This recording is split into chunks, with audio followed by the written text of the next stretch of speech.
Bom dia para quem é de bom dia, boa noite para quem é de boa noite e boa tarde para quem for ver isso aqui depois no YouTube. Então, hoje, dentro do bate-papo, a gente vai falar de magia sexual e, putz, para conseguir falar desse termo, demorou para eu achar gente de confiança para poder expor esse tipo de assunto. Mas eu queria dar as boas-vindas para os meus amigos, a Virgínia e o Pedro, que hoje vão conversar aqui com a gente a respeito de magia sexual. Então, em primeiro lugar, boa noite. Eu vou começar pedindo para vocês se apresentarem e falar assim, a princípio, como é que vocês entraram no rolê da magia? Então, por gentileza, se apresentem.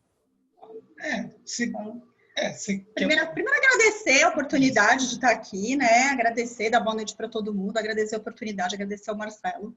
Ficamos muito felizes e muito honrados com o convite.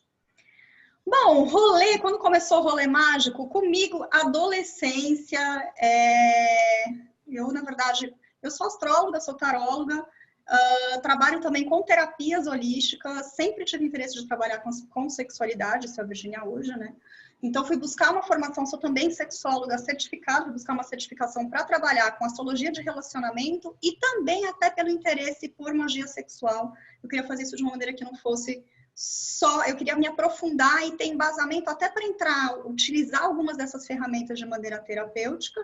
Então, busquei também uma formação específica na área.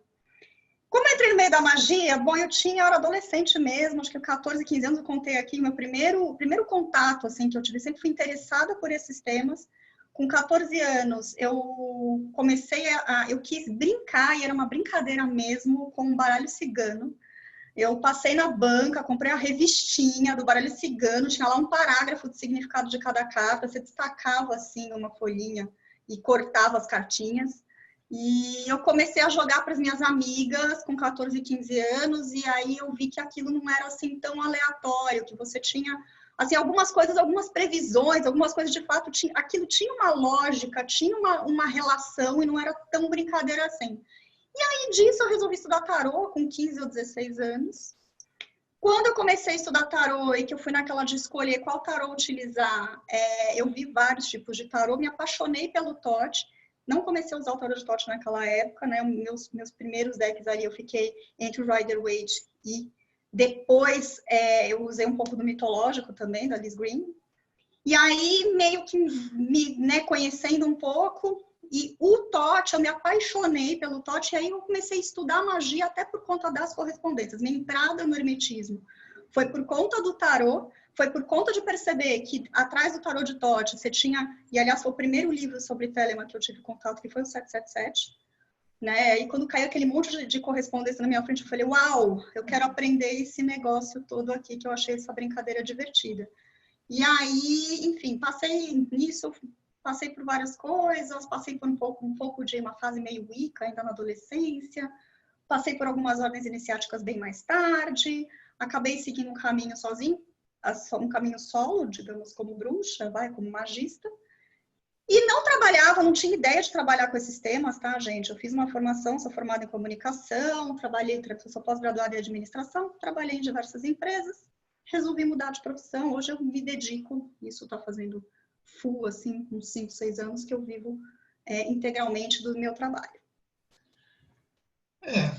Então, comigo foi mais ou menos diferente, né? Porque meu trabalho sempre foi com TI, com informática, né? Até hoje né? E mais ou menos por volta do ano 2000, né? Eu peguei um livro básico, fininho, Magia das Velas, comecei e dali não parei mais, né? Em 2004 eu entrei para A, o Calem foi fundado, o Colégio Angelo de Sete Nove foi fundado mais ou menos, a loja Nova Isis morreu nessa época, o colégio surgiu, né? A gente fundou o colégio, ele teve uma projeção grande e tal, a gente está né, eu estava nesse grupo. Daí o que acontece? Eu tinha duas preferências, né? E eu continuo com essas duas preferências. O tarô nunca para mim teve no meu radar, mas sempre esteve próximo. E acabou que o tarô meio que entrou na minha alma, sabe? É um negócio meio engraçado, porque para mim, o tarô de Thoth explica a Telema, e eu sempre vi o mundo desde a adolescência como telemita, né? E aí você passa por todo aquele arco, né? Da revolta e tal, e aí depois você começa a entender melhor, né? E a coisa começa a fazer mais sentido, né? E toda essa parte da magia clássica da Golden Dawn, né? Que veio como base para o Colégio de Luxet Nox, né? Eu continuei em paralelo com isso, né? E é engraçado porque outra coisa que nunca me ocorreu, né, é estudar Zosquia cultos, né? Porque eu gostei da história do Spare, comecei a estudar a história de vida dele, né? E hoje eu posso me considerar um dos poucos biógrafos dele aqui no Brasil, assim. Então o sistema dele, em teoria e prática, eu comecei a praticar, sei lá, há 10 anos também, 15 anos, mais ou menos assim, sabe? Eu não guardo muito essas coisas, né? E também, né, passando para os outros essa experiência. Então, tudo isso que eu vivi nessa vida mágica, fundando essa escola, trabalhando nessa ordem, nesse sistema clássico da Golden Dawn e no trabalho interno da A, né, culmina nessa minha parceria com a Virgínia, que é uma parceria de vida, né, uma parceria de grande obra, né? E aí a gente está hoje nessa nova empreitada, né? Colocando o Babylon Interior Studio, porque era uma brincadeira nossa, era uma zoeira nossa, né? E aí virou essa... Que tem um ano, o Babylon Interior Studio. Tem um ano, um ano. Ah, recém-nascida, bebê. Pois é, a gente nem... Isso, Washington Argento, exatamente, isso. Já respondeu. Maravilhoso. Agora vem a grande pergunta. Então, o que é magia sexual? Então, de onde começa isso? Como é que funciona essa parada?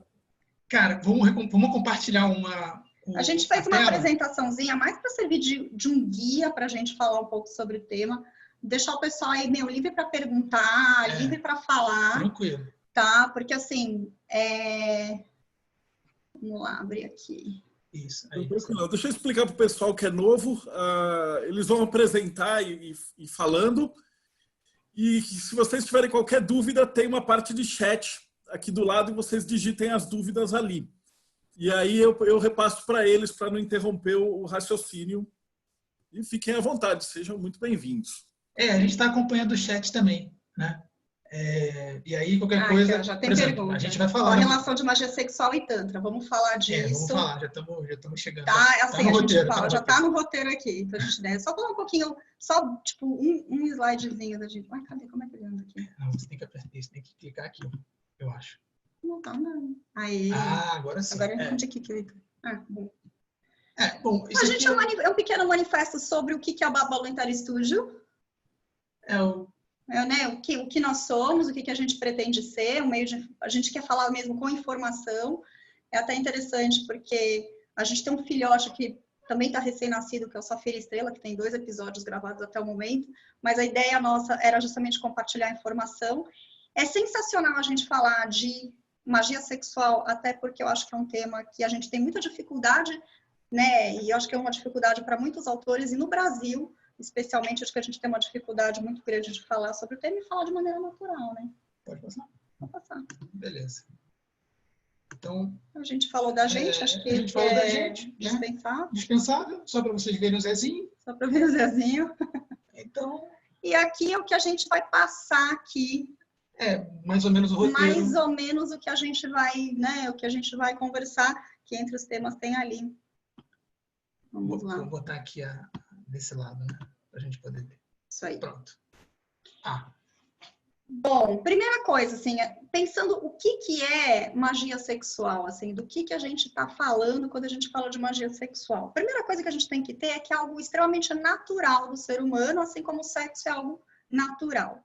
Então, quando a gente vai falar de registro, vamos falar de arqueologia, de registro histórico, a gente vai falar praticamente da história da civilização, do como a sexualidade, e a gente está falando de sexo e sexualidade como ferramenta mágica, como sexo e ritualística de alguma maneira, né, estarem intrincados, né, então estarem ligados uma coisa a outra. Então a gente tem, por exemplo, alguns objetos, né, aí a gente está falando de 35 mil antes de Cristo, né, e se a gente for ver é o momento em que a gente está começando a ter arte figurativa, em que o ser humano vai lá e o que ele vai reproduzir? Ele vai reproduzir objetos, e esses objetos têm sinais de uso ritualístico e objetos com cunho sexual muito forte, né? Então, a gente tem muito desses objetos aparecendo.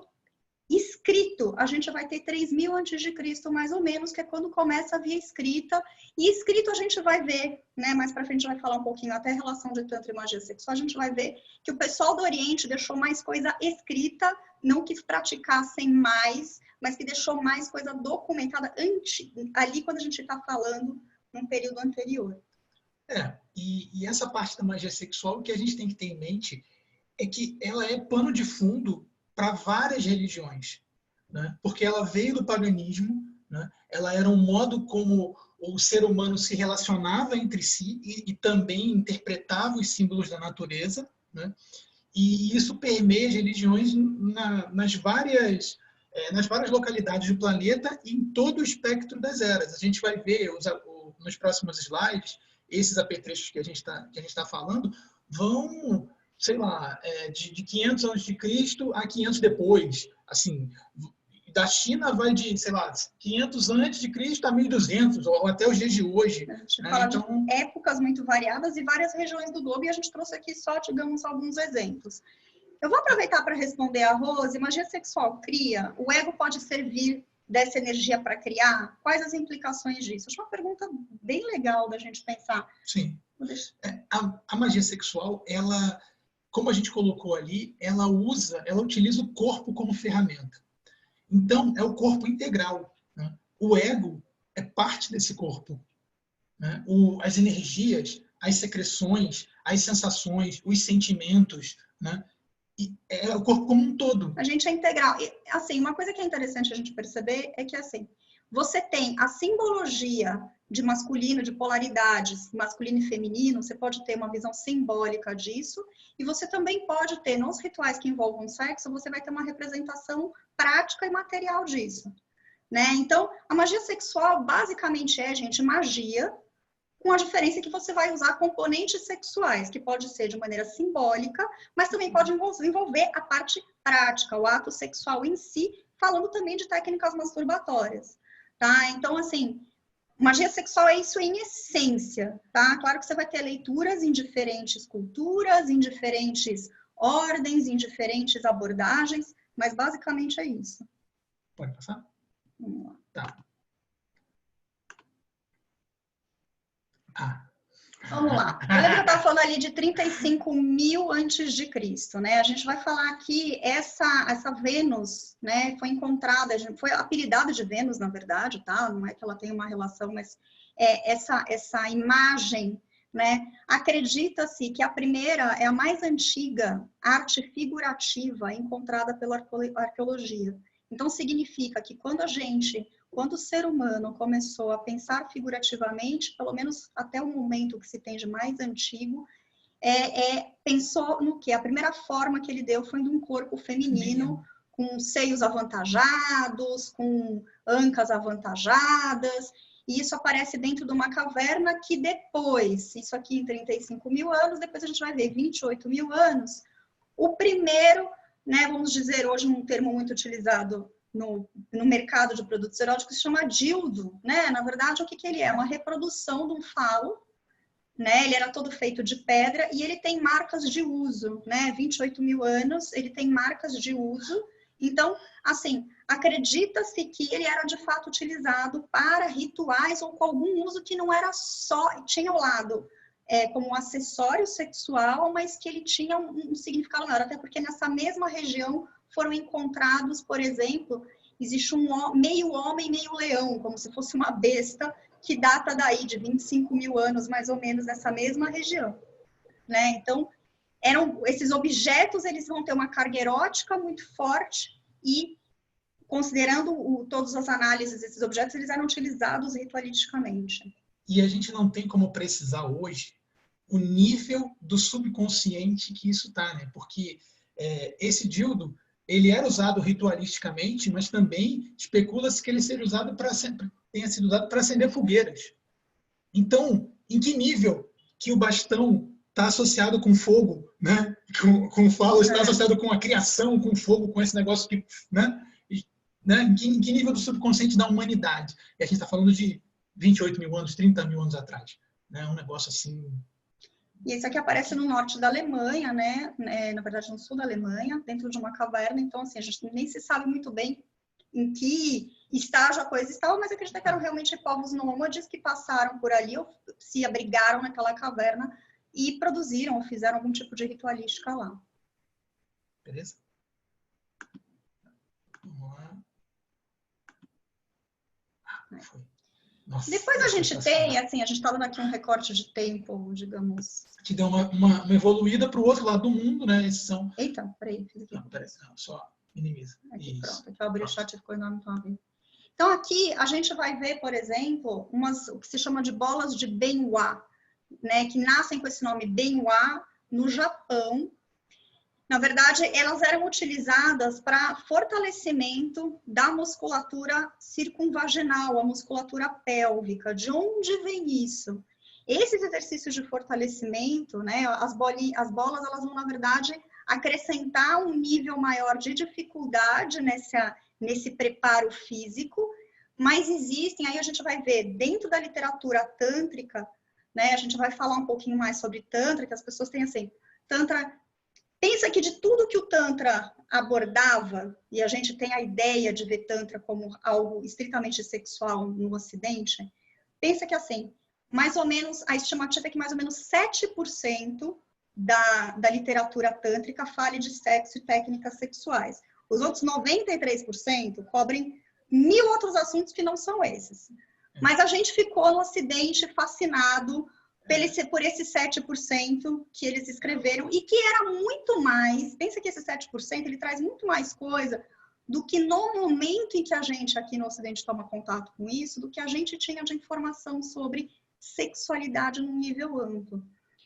Dentro dessas culturas, e aí essa coisa do preparo do feminino, do preparo das sacerdotisas, aí a gente vai remeter lá em 3000 a.C., alguns indícios e algumas escrituras, ali da região, né, perto do Himalaia, em que a gente vai ter o preparo da musculatura circunvaginal, que não era só para o sexo, era um trabalho de preparação do corpo. Assim como as mães muitas vezes ensinavam para as filhas, como a gente hoje, geralmente as meninas aprendem com as mães, de como que a gente vai botar absorvente, que a gente vai menstruar.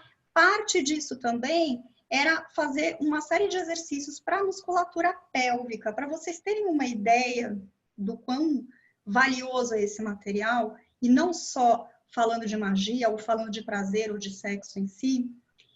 A gente vai ter, assim, ainda no século passado, somente, que a gente vai ter aqui no Ocidente, um urologista chamado Arnold Kegel, que vai se inspirar nesses exercícios para trabalhar a prevenção à incontinência urinária, porque as mulheres não, especialmente entre mulheres, justamente pela dificuldade que a mulher tinha de lidar com essa musculatura. O Arnold Kegel quer tratar a incontinência urinária e ele percebe nas pacientes dele um efeito colateral muito positivo em que melhorou a sensação de prazer dessas mulheres e a maneira como ela ia lidando com a sexualidade. E essas bolinhas, o uso dessas bolinhas, ela vai aparecer no momento depois, mas os exercícios podem ser feitos até sem o uso das bolinhas. Existe até indícios que desde a Mesopotâmia, que já existia algum tipo de preparação do corpo e como fosse a ideia de saúde da mulher. Até porque a literatura tântrica, ela vai ter várias questões sobre saúde, não necessariamente envolvendo sexo e sexualidade, mas só para vocês terem uma ideia do como que era essa relação com o corpo. E só para a gente deixar isso na mesma linha, né, no mesmo patamar, os tratados que falam de sexo no taoísmo, né, e na literatura oriental como um todo, chinesa, eles estão dentro dos grandes tomos de saúde. Né? Então, isso era encarado de uma maneira natural, né? Isso tem que ser exercido de uma maneira boa. Né? E se você não consegue, se a sua musculatura não está 100%, você tem apetrechos, você tem objetos que vão te ajudar nesse exercício. Eu coloquei aí esse anel peniano, que é feito de pálpebra de bode. E é vendido até hoje. Se você quiser, entra lá no AliExpress, né?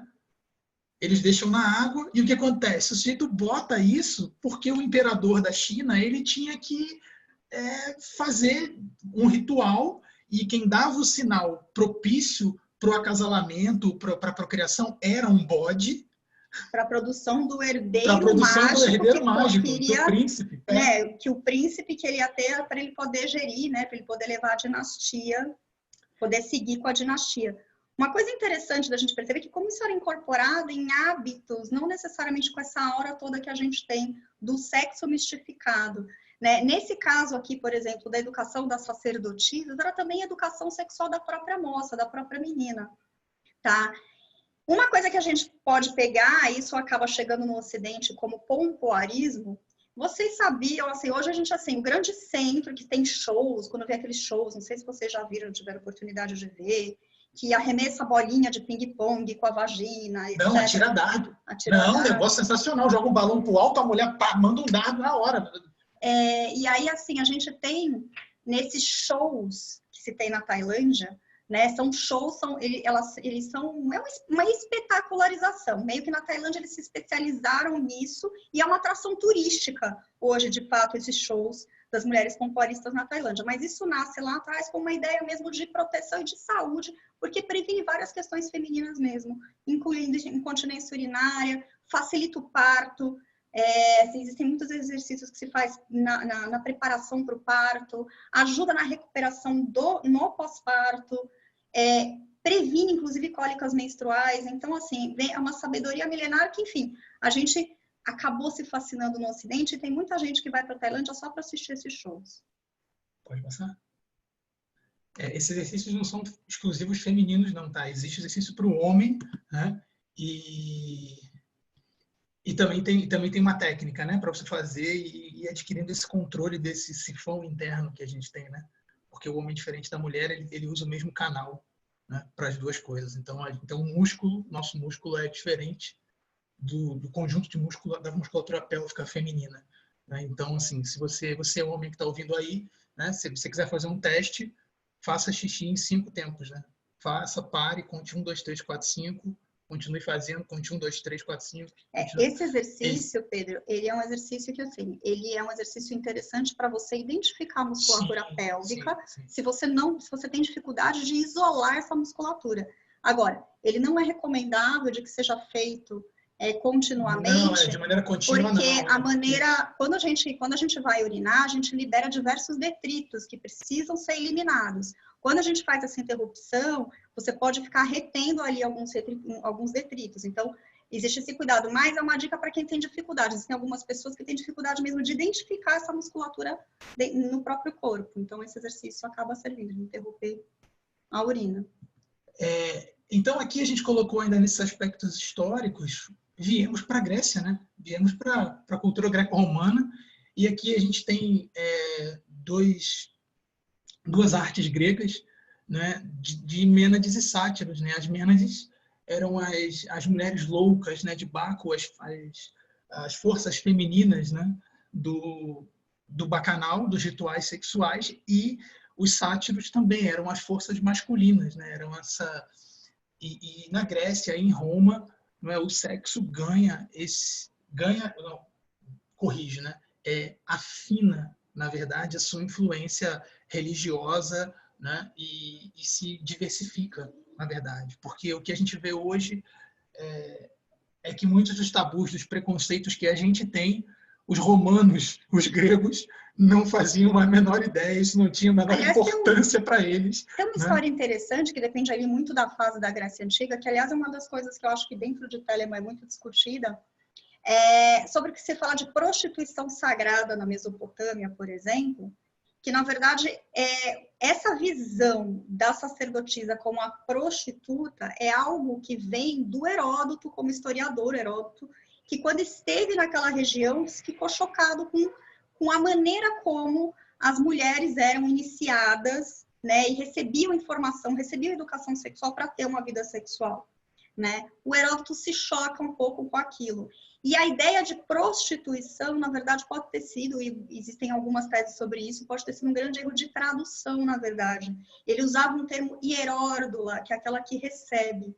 E esse termo acaba sendo mal traduzido e interpretado como uma espécie de prostituição. Até porque o Heródoto, quando vai, ele já é de um outro período da Grécia Antiga, em que ele vai com uma outra visão, né, sobre o que eram as práticas daqueles povos, né? Mas é interessante, a gente pegou assim algumas coisas esparsas em diferentes períodos, mas a gente vai ver várias civilizações, né? E é uma coisa interessante da gente pensar no próprio paganismo, quando a gente vai falar lá atrás, aí a gente está falando dos celtas, quando você tinha o druidismo, existem indícios de que entre os druidas, no druidismo, havia também rituais sexuais, mas não existe algo documentado, escrito como você tem documentado nos tantras, como você ficou preservado no Oriente. Aqui aproveito para responder a pergunta do Felipe, que pergunta se a Ayurveda surge do Tantra, sendo um braço dessa corrente. Na verdade, o Ayurveda ele vai surgir de outro grupo de escrituras. Você tem os Vedas e os Tantras. O Ayurveda vai sair dos Vedas, embora você tenha algumas coisas que se misturam e se repetem entre essas escrituras. Os Tantras acabam sendo mais antigos até do que os Vedas, mas eles são descobertos depois, tá? E aí algumas coisas vão conversar, existem pontos comuns nessas escrituras, mas é um outro conjunto de escrituras, tá? Vou adiantar aqui, só para a gente olhar um pouco mais na linha histórica, né? Em que a gente colocou e vem da antiguidade, como Virginia estava falando, dos Tantras, né? Do Vamamarga, né? E do Dakshina. Dakshinamārga são, na verdade, duas formas, eu vou assim, né, porque só isso já rendia toda uma apresentação, mas assim, para ser algo bem sucinto, Vamamarga e Dakshinamārga seriam dois caminhos ou duas formas de se atingir a iluminação.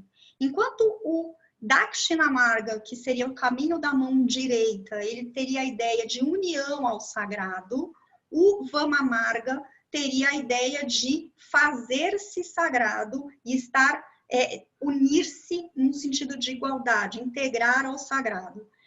O Dakshinamārga, existem, digamos assim, você tem aí também todo um colorido entre essas duas correntes. Não era uma coisa assim, uma divisão tão específica também, você tinha diferentes grupos, diferentes tribos e comunidades.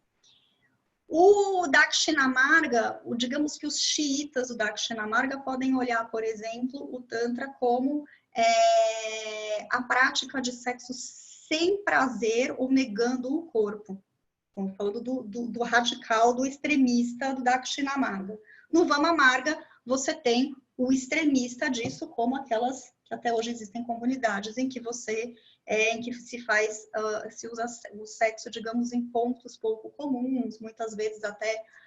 os agores. Sim, os agores também né? Então, seriam os extremistas do Vamamarga. Importante, depois eu vou deixar aqui na lista de leituras, algumas leituras sobre o Tantra. Vamamarga, gente, é o que tem menos documentação também sobre o que eram as práticas de fato. Então, existe muita fantasia em cima do que eram as práticas sexuais do Vamamarga. No Ocidente, como isso vem? Isso vem por pessoas como William Blake, né? que bebe na fonte dos clássicos, né? que estuda e é educado numa escola maçônica, né? E escreve o casamento entre o céu e o inferno, né? É citado nominalmente por Pascal Beverly, né? E dizendo que nesse tipo de conhecimento, nesse tipo de literatura, né, o paganismo é reinterpretado. Os mitos pagãos ganham outro valor, né? E um valor acessível às pessoas daquela época que não viviam mais na floresta, né? Que já eram de uma sociedade organizada, e aí eu já estou falando de corpos maçônicos primitivos, né? Já estou falando de pessoas que, pós-renascimento, né, se organizaram em grupos, em sociedades secretas, né? E aí você pode pegar desde dos iluminados da Baviera até, né, até o pessoal da Golden Dawn, né, e todo esse espectro de gente que andou junto, né, que passeou junto e trocou conhecimento, né, de uma maneira muito mais velada em uma época, porque isso não era um assunto assim aberto, né, e a linguagem não era uma linguagem vulgar como a nossa de hoje, não é? Era uma linguagem extremamente simbólica, até pelo contexto moral da época, né, e das épocas que essas pessoas viveram, né? E o que é bom para a gente, né? O que acontece é que depois de 1960, né, New Age, a Era de Aquário, essa coisa explode. E a gente tem até dentro dos antecedentes disso, a gente tem que pensar que no Ocidente a gente teve o advento da psicanálise, quando Freud surge falando da libido e da importância do sexo e da sexualidade para o bem-estar psíquico e emocional, ele choca a sociedade ocidental. Não que a gente não tivesse estudos, né? Até na Idade Média a gente tem produção, por exemplo, de conteúdo mais no sentido da fisiologia, as questões de anatomia, mas é muito interessante como você tem, por exemplo, nesse período, todas as produções de manuais sobre sexualidade vão vir com uma carga moral muito grande, né? Tudo que você tinha de educação sexual vai ser produzido dentro da moral cristã, judaico-cristã, né, no Ocidente, que a gente vai ter, especialmente pós ascensão do cristianismo. Por isso que a gente vai ter ali, depois do Renascimento, essa coisa ressurgindo em grupos muito fechados. E aqui, o que a gente também vai ter antes do movimento New Age, a gente vai ter a revolução sexual. Então, das ideias freudianas, a gente vai ter depois as publicações dos primeiros tratados sobre sexologia. Na verdade, a gente vai ter o Alfred Kinsey, publicando o relatório Kinsey. Depois você vai ter um casal muito famoso de psicólogos que dá a base do que a gente estuda hoje, que são Masters e Johnson. E é muito interessante, gente, quando você vai estudar a resposta sexual humana, você vai ver o tanto que tem de sabedoria dessa galera lá atrás, que não conhecia a coisa, digamos, tecnicamente, fisiologicamente, e que o quanto que isso vai se mostrar útil de alguma maneira, né? E aí a gente tem, depois da Revolução Sexual, o surgimento do que eu chamo, né, do que é o Neotantra, que basicamente eu posso dizer que o Tantra nunca mais foi o mesmo depois do Osho. Osho, assim, gente, são alguns autores, eu acho que a gente tem que conhecer para saber quem foi, para saber o que essa pessoa pensa, mas não é um autor que eu indico para você conhecer sobre Tantra de forma nenhuma, tá? O Osho, gente, ele criou uma versão dele do Tantra, ele chamou de Tantra o que ele chamou de essa coisa de massagem tântrica, terapia tântrica, dizer que o Tantra era uma terapia da antiguidade. Não assim, isso não tem embasamento histórico, não faz sentido, essa versão do Osho da coisa. Assim, veja um documentário chamado Wild Wild Country, que tem no Netflix. Eu acho que o Osho é um cara que a gente tem que conhecer até para a gente ter como referência e saber o que não é o Tantra e a gente entender o que é a histeria ocidental quando ele tem contato com o Tantra, tá? Vamos lá. Prefiro o Samael do que o Osho, cara. Então, Samael ainda é menos complicado do que o Osho.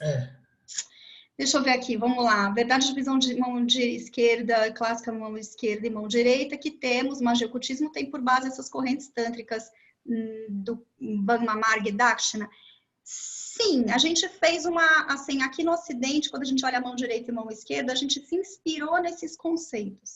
Embora eles não sejam assim tão preto no branco como a gente imagina, especialmente quando você está falando no Oriente, tá? Assim, por exemplo, existem pessoas que trabalham com Tantra branco, negro e vermelho. Então, você tem outras maneiras de classificar o Tantra que não são tão radicais assim, mas a gente se inspira, né, no Ocidente para falar um pouco sobre caminho mágico. Tem uma outra pergunta aqui, ó. Vocês consideram que esse rebuscamento da prática sexual como uma busca incessante pelo êxtase para se sentir mais próximo do divino? Hoje era um gozador. Não, certamente. Certamente. Então, eu acho que em parte sim, porque você carrega uma coisa mundana de um significado divino. E toda ritualização, ela é benéfica. ela carrega em si todo o simbolismo multiplicado pela ação de quem faz. Olha, tem uma coisa interessante, assim, essa coisa que a gente teve do rebuscamento, dessa busca incessante pelo orgasmo e etc. O próprio Osho e a que a gente vai ter no Neotantra, assim, eles vão tornar o Tantra uma busca sobre um orgasmo fantástico, melhor, mais incrível, mas a magia sexual ela não é exatamente sobre isso, tá?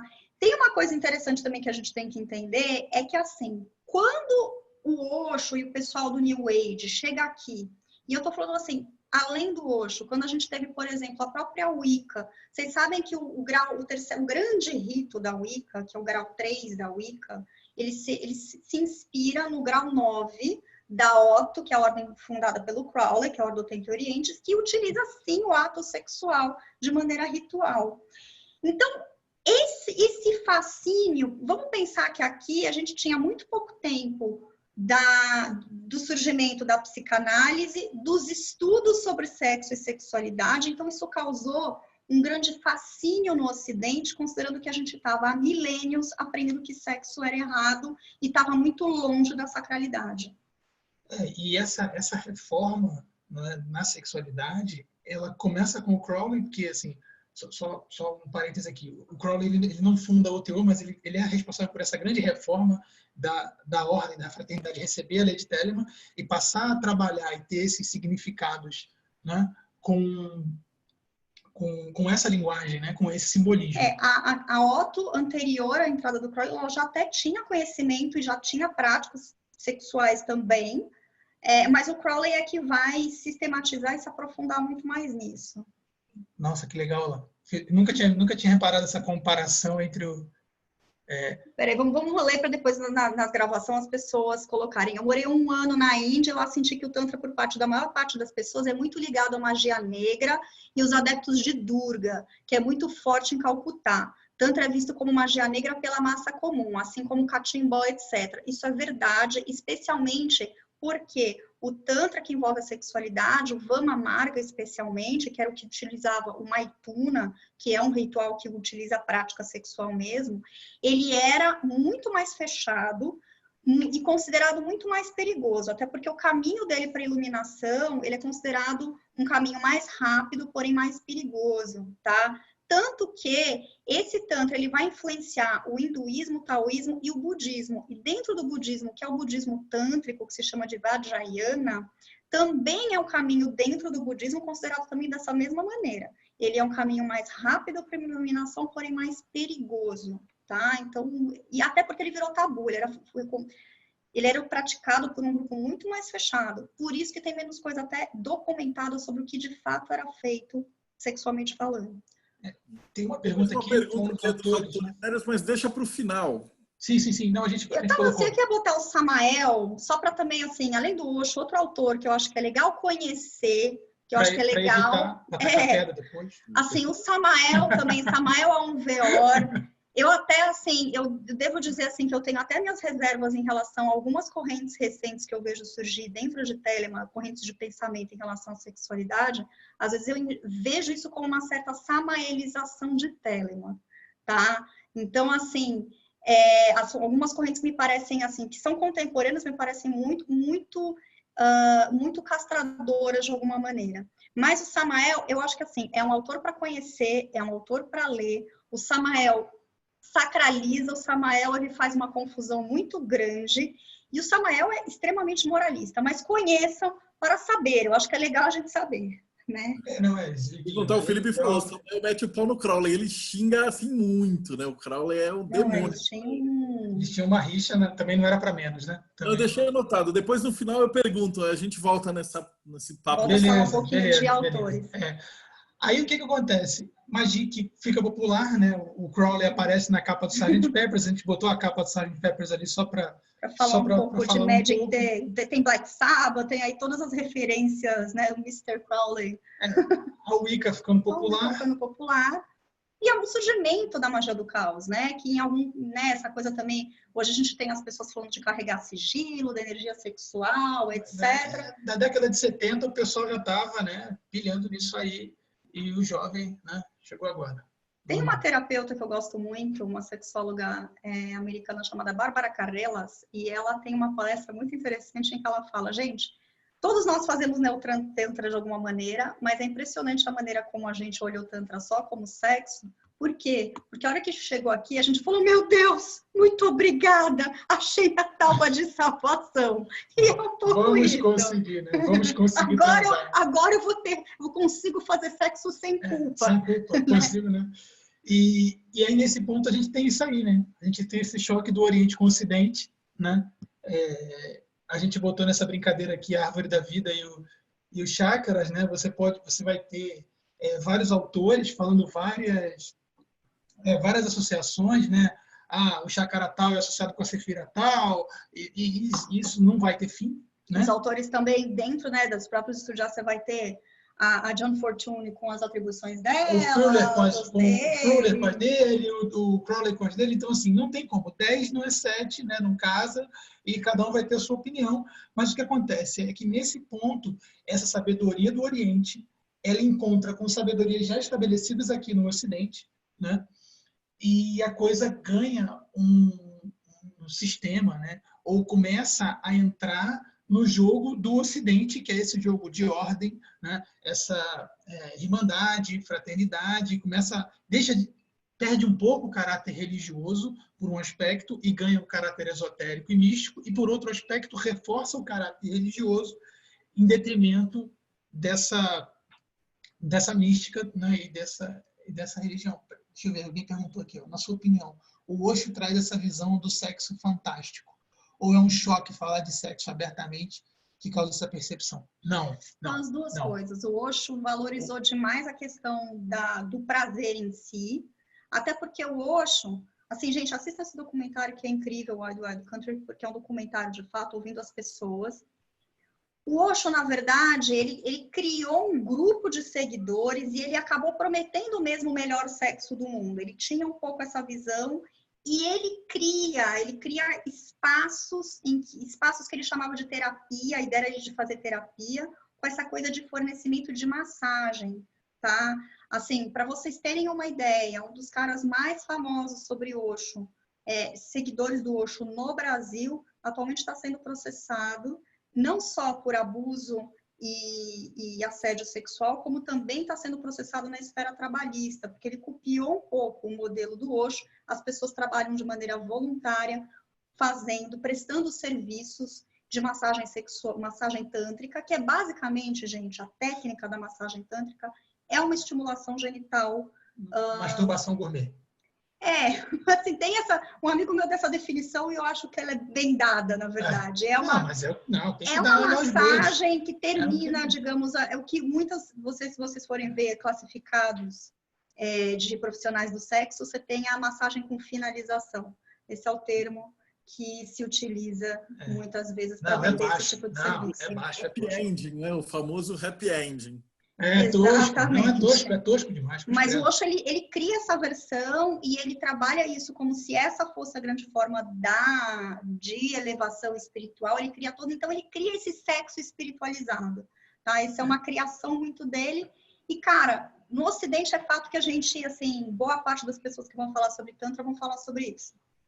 Virginia, Pedro, seguinte, vocês não esquentam com as perguntas que eu estou anotando aqui, só para vocês não perderem a linha de raciocínio. Então, eles vão perguntando mesmo, mas se sair da estrutura de vocês, não se preocupa que está tudo anotado, depois a gente volta. Não, beleza.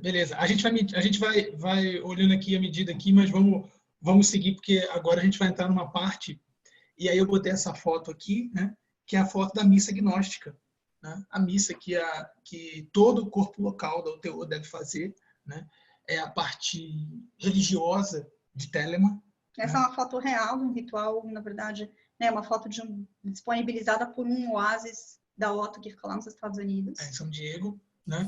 E aqui a gente vê, né, essa representação da mulher no pináculo do mundo. Né? Da mulher escarlate, só um instantinho, da qual todo o poder é dado. Ela é a figura de poder que levanta o homem do nada, né? E se alguém puder ver esse ritual, é um ritual muito bonito. Se puder ver na internet, mas se puder participar de um ao vivo, a gente recomenda muito. Por quê?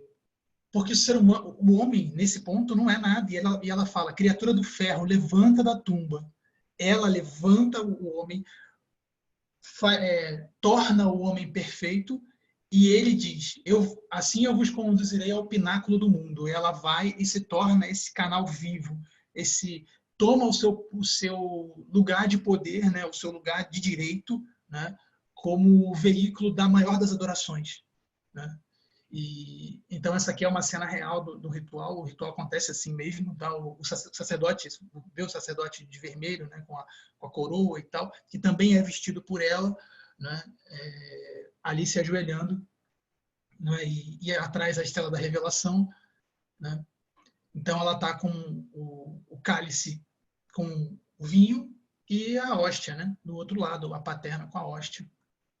Só para lembrar que, assim como na missa gnóstica, na missa católica, esses símbolos eles foram ressignificados, né? E o grande segredo, eu fico brincando dizendo que o segredo da missa é que o padre molha o biscoito, né? E é real. As pessoas não... Freud chamaria isso de sublimação, né? O efeito da sublimação. Aquilo que você não pode viver na prática, você vai lá e vive na simbologia, na teoria. Faz total sentido mesmo. Então, beleza. Então, antes de eu passar aqui para... Deixa eu só dar uma olhada aqui, só para ver se alguém falou alguma coisa que ainda tem a ver com isso no chat, né? Esse estrela da revelação ali no fundo. Isso. O bolo de luz é a hóstia. Aí a perguntinha trick, vou falar depois esse do que trabalha deve. A gente vai falar do bolo de luz depois da hóstia, e realmente é verdade, né? É a hóstia do telemita, né? Na verdade é uma representação real, né, dessa união do masculino e do feminino. Também acho que vi um cigarro ali, né? Rola uma pombagira ali, gringa, né? Veja. Rola. Pombagira. Mas é uma boa visão. Tá certo, não tá errado não. Estranho, cara, eu vi a pombagira, os caras incorporados na Inglaterra, eles estão fazendo o ritual e os sacerdotes eles fazem metade do ritual incorporados. Não é admitido, mas é forma Deus que chama. Mas... Sim. É a linguagem deles, né? A linguagem deles. Não vai dizer que é o Exu, que é a pombagira. Aqui é coisa de brasileiro, né? A gente é que tem essa linguagem diversificada para as coisas. Tá certo. Então, aí a gente vai começar a falar do quê? Do que essas simbologias são compostas, né? E aí a gente vai falar de polaridade, né? Não na verdade, que é para quem assistiu Strange Angel, que é a série que retrata o Jack Parsons, a vida do Jack Parsons. Quem não viu, veja.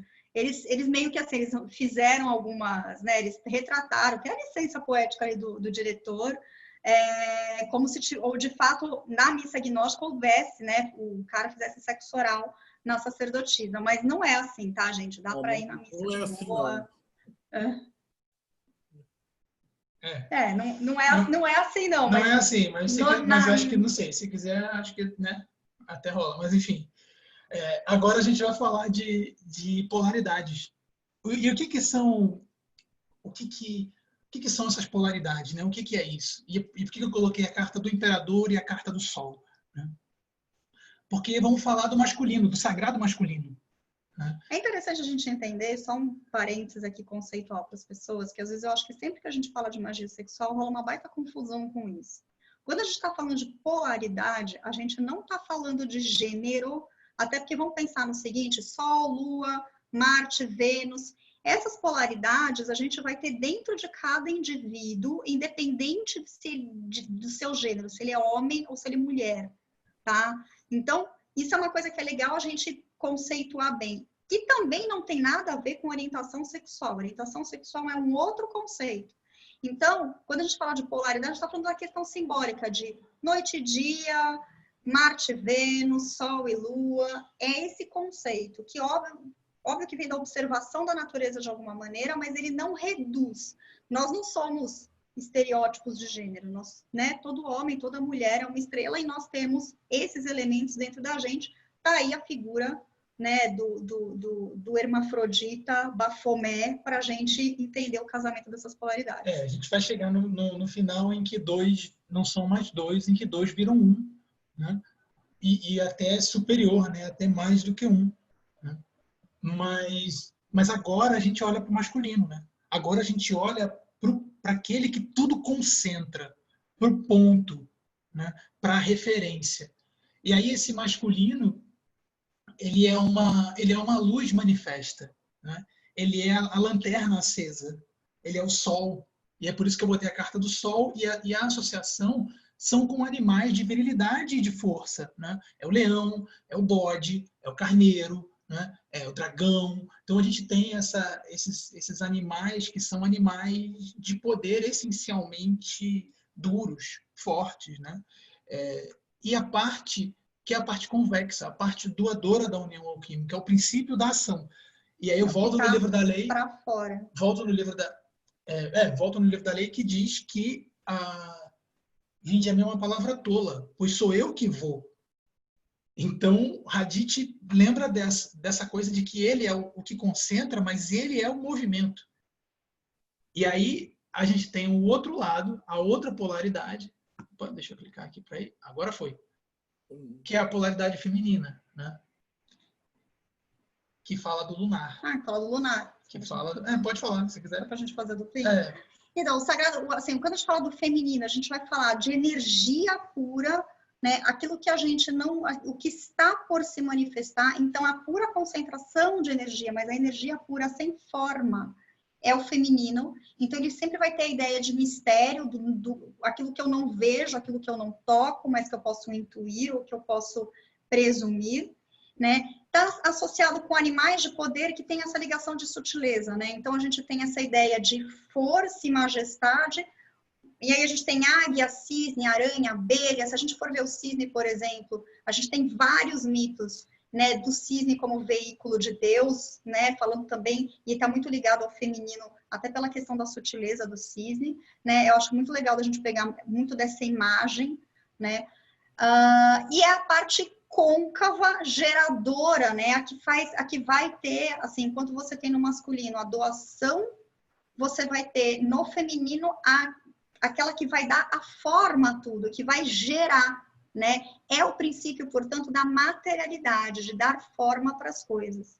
É uma coisa interessante até, embora que eu estou separando a questão do gênero, mas o que a gente vai ver em termos de arquétipo, e aí eu acho que entra muito a coisa do que é magia, quando a gente vai estudar embriologia, ou seja, quando você tem a formação das gônadas sexuais, o processo que acontece, você sabe que quando você tem o feto, num primeiro momento, é muito igual, independente de ser XX ou XY, a formação ali é muito igual das genitais e das gônadas. Você depois vai ter a mesma estrutura que vai para fora, fazendo genital masculino, e a mesma estrutura que vira-se para dentro, que vai fazer os órgãos sexuais femininos. Então, é muito interessante que essa coisa do côncavo e convexo, que é uma coisa milenar, e a gente, na ciência, só vai conseguir ver isso dentro da embriologia quando a gente está na formação do feto, né? É muito interessante como esse processo acontece. Se a gente for ver, gente, o colo do útero, a visão frontal do colo do útero, é igualzinho à cabeça de um pênis. É igualzinho. Um está para dentro, o outro está para fora. É, inclusive, a mesma estrutura, e é por isso que as cirurgias, por exemplo, de reversão de sexo são possíveis, porque você tem muitas coisas ali que são parecidas mesmo, que são iguais, independente do gênero. E aí, quando a gente fala de união, a gente fala desse casamento alquímico. E aí você tem diversas referências do casamento alquímico, né? E aí colocamos aqui essas duas imagens do tarot de Thoth também. Por quê? Porque a magia sexual foi base do Crowley e da Frida para a concepção do baralho, né? No meu curso eu falo brincando, né, que é a maior quantidade, né, de sacanagens por minuto de aula, porque assim, esses símbolos eles têm uma correlação física. a sequência das cartas mostra a sequência do ritual do grau 9, mostra a sequência do ritual do grau 8, mostra os ensinamentos do grau 7 da OTO. Tá? Então, o que eu cito aqui? Eu cito o texto medieval, né, das núpcias alquímicas, de Christian Rosenkreutz, né, 1616, né, e em que o leão encontra a águia, né, e o leão e a águia lutam durante 7 dias e 7 noites. Para quê? Para que no final, lá na carta da arte, 7 arcanos depois, né, o leão já branco, né, porque ele era vermelho, depois dessa luta, ele já branco fica ferido. E a águia, já com a cor trocada, vermelha, quando vê o leão ferido, ela chora. Então, nessa carta da arte, é a carta em que 2 não são mais 2, são muito mais, são 1 e além. Por isso que essa carta da arte, no Tarot de Thoth, é a carta que resume toda a alquimia. É a consumação da alquimia sexual. E a gente tem nos elementos da preparação, nos amantes, né? A gente vê os elementos das polaridades, né? O ovo órfico, né? O ovo órfico, que é o ovo circundado pela serpente com asas, né? Que representa essa união. A gente vê ele ali embaixo, mas a gente vê o singulares, né? A taça e a lança, a gente vê o leão e a águia, a gente vê o imperador e a imperatriz, né? Então ali é o antes, né? Essa carta é o antes de alguma coisa, da preparação de alguma coisa que vai acontecer. Essa operação é essa união e até a alquímica. Flecha do desejo que aparece nas 2 imagens, né? Você tem a flecha. A gente vê 3 flechas, né? A gente vê uma flecha que é a flecha da paixão do Cupido, nos amantes, totalmente cego, né? E o Cupido atirando a flecha da paixão sem direção. Mas a gente vê na lança do imperador, né? Uma imagem de um arco e flecha, né, com um ovo órfico embaixo. Né? E se você for ver o que está no plexo do andrógeno na arte, é uma flecha, é a Sagitta Translune, é a flecha curativa, né? A flecha do arqueiro, de Quiron, é a flecha que transpassa a lua, a flecha da direção correta da energia, da utilização boa do desejo. Né? E no arco, a gente vê essa famosa frase maçônica, né? O vitriol, que é visitando o interior da Terra, retificando o Invenias Occultum Lapide, mas que na magia sexual ele tem uma outra tradução, né? É o vir intronet tumulum regis invenitam oleo lucens, né?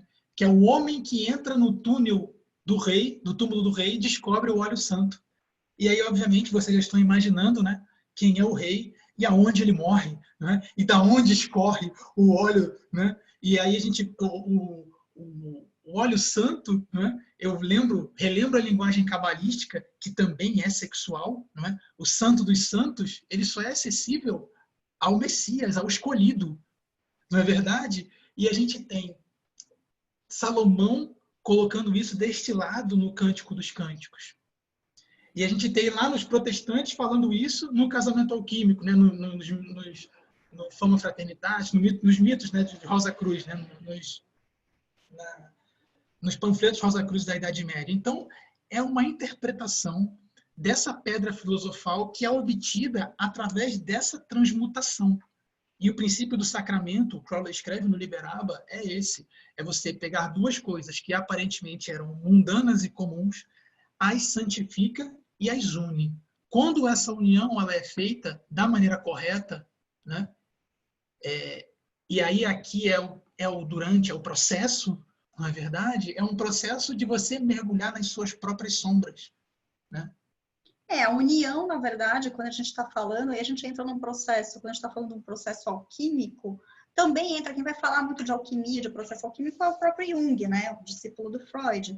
E quando ele vai falar da questão de união de luz e sombra, de ego com sombra, a gente vai ter, então, esse processo simbólico acontecendo dentro da própria sexualidade. Aí a gente vai casar, digamos, muitas das vezes quando eu vou falar sobre magia sexual para público que não é ocultista, mas às vezes eu falo um pouquinho para definir o Crowley, e que eu acho que ele tem uma definição interessante, que assim, ele está ali, bem no meio entre Freud e Jung, na abordagem sobre a sexualidade. Ele vai falar muito da questão da energia sexual, que o Freud vai dar muita importância, e Freud vai falar muito da energia sexual, mas ele não vai falar do sexo em si. Aí a gente vai ter o Jung falando muito simbolicamente dessa união, e aí ele vai buscar os arquétipos, os símbolos que a gente viu que estão aí desde que a humanidade existe, né? E aí a gente vai ter o quê? Numa visão mais, isso aqui como caminho da mão esquerda, a gente está falando de Vama Amarga, o que que é? A gente vai usar o sexo como uma forma de experimentar estados alterados de consciência. Esse é o termo que eles vão buscar, estados alterados de consciência. Por quê?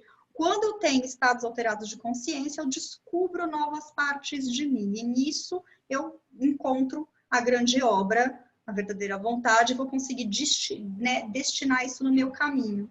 Né? Então, esse equilíbrio é que torna o processo mágico. E é interessante a gente ver que o Crowley resgata um pouco essa ideia tântrica também da força feminina, que Shakti é pura energia, e aqui a gente tem a Babylon cavalgando a besta, digamos, dando direcionamento para essa energia, que é essa energia de ir, a energia da flecha e da besta.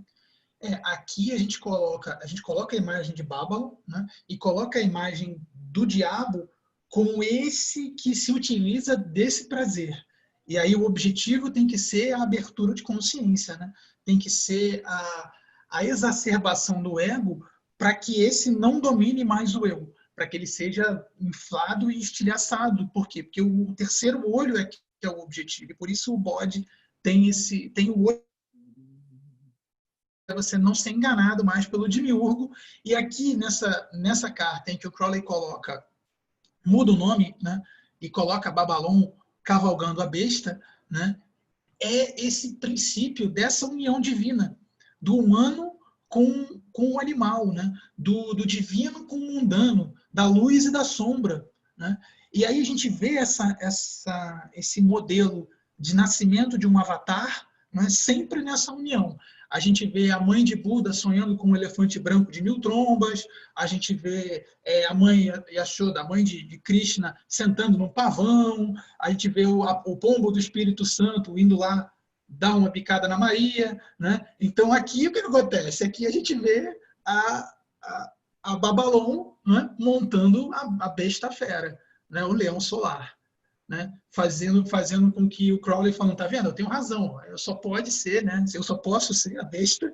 Sim, até por isso que a gente tem na carta da força, que vira a carta da luxúria no Todd, mas que é a carta da força, uma carta genuinamente feminina, e que vai ter correspondência justamente com o Teth, né? Que vai falar de serpente, né? A ideia, porque justamente a gente está falando da ascensão da Kundalini, a ideia dessa ascensão, dessa força de criação, né? Então, é algo que vem, a gente está falando aí da serpente, que assim, a gente fala da Kundalini como serpente, mas você vai ver que a serpente vai aparecer também um monte de mito, um monte de cultura, um monte de lugar. Já tá elas aí. Então, beleza aqui. Vamos lá. E essa aqui, é óbvio, eu peguei 2 trechos do Liber, do 333, né, que é o livro das mentiras, só para mostrar o resultado, né? Que essa obra também devora a si mesmo, alcança seu próprio fim, alimenta o obreiro, não larga sementes, é perfeito em si mesmo. Né? E a rosa, não crucificada, despenca suas pétalas. Sem a rosa, a cruz é uma vara seca. Então eu botei o símbolo da cruz, né? Que é o arcano do universo, que é o Tav, né? E botamos o eremita, que também é essa semente, é o Yod, né? E é o pós, né? O depois, em que você extrai uma luz, essa luz da queima do óleo santo, né? E ela serve para nutrir o seu corpo, a sua mente, o seu espírito, e assim, e a gente pode dizer por experiência própria que assim, quando você faz a operação, você fica realmente um tempo realmente sem sentir fome, sem sentir sede, mal você tem vontade de ir no banheiro, né? Assim, é um negócio justamente surreal, pela ideia dos estados alterados de consciência. É uma força que você acha que você não tem, mas você fica e a coisa acontece e se multiplica, né? Aqui a gente já foi para falar de autores. De autores. E a gente, né? fez a apresentação assim, ó, como a gente foi com o Tolzinho, ó, a gente calculou para fazer tipo em uma hora. Acertamos uma hora. acertamos uma hora. Depois a gente vai falar aqui à vontade, né? A gente vai abrir. Aí a gente pode até comentar cada um desses autores que a gente está recomendando e por quê. Mas não sei se você quer jogar as perguntas agora, falar das perguntas de autores. Porque tem uma pessoa que perguntou dos autores aqui. Olha, indicação de leitura. Eu gosto, assim, quem eu indico para ler sobre Tantra, que eu acho que assim, esse livro, preste atenção nesse autor, Jochen Firrenstein. Quem é o Firrenstein? Ele não é um guru, ele não é um cara que tem uma ordem, não é nada disso. Ele é um estudioso da cultura hindu. Ele escreve esse livro, justamente, e não é um livro rebuscado academicamente falando, mas é um livro de literatura acadêmica sobre a cultura hindu. Ele, inclusive, posiciona muito bem o que era o Vama Marga, o que era o Dakshina Marga. Ele, inclusive, assim, é legal porque assim, ele não está querendo vender para você nenhuma receita de iluminação, ele está tentando documentar o que era o Tantra, o que eram os Tantras, e até fala muito dessa relação de onde que o sexo está inserido no Tantra, que aí vocês vão entender que é uma parcela, não é o todo, e uma parcela até pequena, mas por que ele ganha tanta força no Ocidente? Assim, Jochen Firrenstein é o autor para a gente pensar, né, que eu recomendo para se falar de Tantra e buscar uma fonte confiável de informação. Tem esse outro livro aqui, que é bem legal também, está vendendo no Amazon também, é o Modern Sex Magic. O dono de Michael Craig, ele já faleceu já, mas assim, o trabalho dele é um trabalho muito legal. Ele começa fazendo esse histórico da magia sexual ocidental, né? Ele não fala quase nada de Tantra, né? Tem um apêndice de duas pessoas falando, mas enfim, ele dá toda a base, né? Toda a preparação teórica, né? E as práticas dos rituais com as interpretações. Por quê? Porque o que a gente está falando dessas coisas todas, como é que funcionava na época do Crowley e na época dos grupos fechados? Você não tinha como filmar, você não tinha como saber. A pessoa escrevia a simbologia que ela entendia, e aí você... É igual a gente aqui, né? A gente está falando de sexo. E aí, se tiver um virgem vendo, ele pode até balançar a cabeça assim e falar, ah, tá. Mas no fundo, ele não vai sacar, entendeu? Ele não vai entender de fato. Então, se a gente perguntar umas 2, 3 coisas para ele, ele vai se entregar, né? E aí, nesse ponto, o dono de Michael Craig dá a interpretação dele nesse livro, no Modern Sex Magic. Ele vai do básico ao sexo grupal, o BDSM, tá? É bem legal, bem legal. Depois, a função do orgasmo, não sei quem conhece, já ouviu falar do William Reich.